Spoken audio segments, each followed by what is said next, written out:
Hi hello friends, Sunday அதுவுமா நாம் ரெடியாகி எங்கே கிளம்பிட்டோன்னு பார்க்குறீங்களா? நாம் இப்போ ஒரு மேரேஜ் ஃபங்க்ஷனுக்கு தான் போயிட்டுருக்கோம். நம்மளுடைய பெஸ்ட்டு ஃப்ரெண்டு வீட்டில் மேரேஜ் ஃபங்க்ஷன் வச்சுருக்காங்க. ஸ்பெஷல் ஒன்னாக நம்மளை இன்வைட் பண்ணியிருக்காங்க. நம்மளுடைய கிஃப்ட்டு ஃபஸ்ட்டு வாங்கிடலாம் அப்படின்னு சொல்லிட்டு கிஃப்ட்டில் பேர் எழுதி வாங்கிட்டோம். எவ்வளோ பேர் நம்ம லைஃப்பில் வருவாங்க போவாங்க, அதுலேயும் நமக்கு நிறைய பேர் அப்படியே அட்டாச் ஆகியிருப்பாங்க. அப்படிப்பட்ட ஒரு ஃப்ரெண்ட்ஷிப் தான் இந்த ஃப்ரெண்ட்ஷிப்னு சொல்லணும். அவங்க வீட்டில் எல்லா ஃபங்க்ஷனுக்கும் நான் போயிருக்கேன். மண்டபத்தை ரீச் பண்ணியாச்சு. அப்புறம் நம்ம உள்ளே போய் பார்க்கலாம் அப்படின்னு சொல்லிட்டு போய் பார்த்தா நிக்கா ஃபினிஷ் ஆகிடுச்சிங்க. மதியத்துலேயே நிக்காவை முடிச்சிட்டாங்க போல். கொஞ்சம் லேட் ஆகிடுச்சு நம்ம கிஃப்ட்லாம் வாங்கிட்டு வரதுக்கு. பொண்ணு மாப்பிள்ளை 2 பேரும் உட்காந்துட்டு இருந்தாங்க.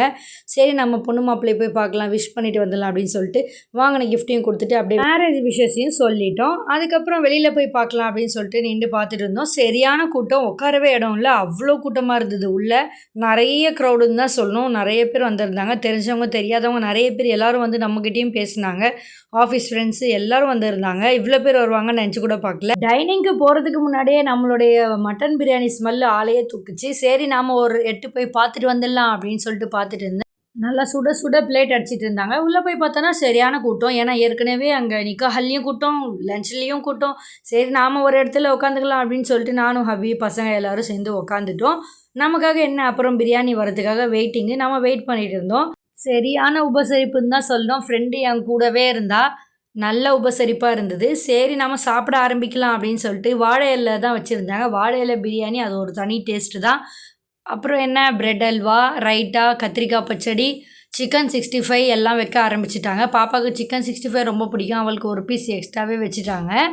பிரியாணி வர ஆரம்பிச்சிச்சு சுட சுட. சரி இதுக்கப்புறம் என்ன வெயிட் பண்ணுறது, நம்ம சாப்பிட ஆரம்பிச்சிடலாம் அப்படின்னு சொல்லிட்டு மட்டன் பீஸ்லாம் எடுத்து பார்த்துட்டு இருந்தேன். சூப்பராக வெந்திருந்தது, நல்லா ஜூஸியாக இருந்தது. இன்றைக்கி ஒரு புடிடா அப்படின்னு சொல்லி சாப்பிட்டுட்டேன். போன வாரமும் நம்ம ஒரு மேரேஜ்க்கு போயிருந்தோம். சரி நமக்கு மட்டும் வேறு வாரம் மேரேஜ் வருது, எல்லோரும் அதை கமெண்டில் கேட்குறீங்க. அது ஏன்னு எனக்கு தெரிலங்க. எல்லோரும் வந்து இன்வைட் பண்ணுறாங்க, நாம் போகிறோம், அவ்வளோதான். சிக்கன் 65 சூப்பராக இருந்தது. அதையும் டேஸ்ட் பண்ணி பார்த்தாச்சு. எல்லாத்தையும் டேஸ்ட் பண்ணி பிரெட் அல்வா லாஸ்ட்டில் எல்லாத்தையும் ஃபினிஷ் பண்ணிவிட்டோம். அங்கேருந்து பாப்பாவுக்கும் அப்படியே பக்கத்தில் அவளுக்கும் ஊட்டி விட்டுட்டு சரி ஓகே நம்ம சாப்பிட்டு முடிச்சிட்டோம். அப்படியே ஃப்ரெண்டுக்கிட்ட போய் சாப்பிட்டாச்சு, அப்படியே நாங்கள் கிளம்புறோம் அப்படின்னு சொல்லிட்டு பைக் பார்க்கிங்க்கு வந்துட்டோம். நாம் போயிட்ட அப்புறம் சரியான கூட்டம் இன்னும் வந்துகிட்டே இருந்தது. சரி நம்ம ஃபஸ்ட்டு போய் சாப்பிட்டு முடிச்சதுனால அங்கேருந்து கிளம்பிடலாம் அப்படின்னு சொல்லிட்டு கிளம்பிட்டோம். வீடியோ பிடிச்சிருந்தா லைக் பண்ணுங்கள். சேனலை ஃபஸ்ட் டைம் பார்க்குறவங்க சேனலை சப்ஸ்கிரைப் பண்ணிக்கோங்க. தேங்க்ஸ் ஃபார் வாட்சிங்.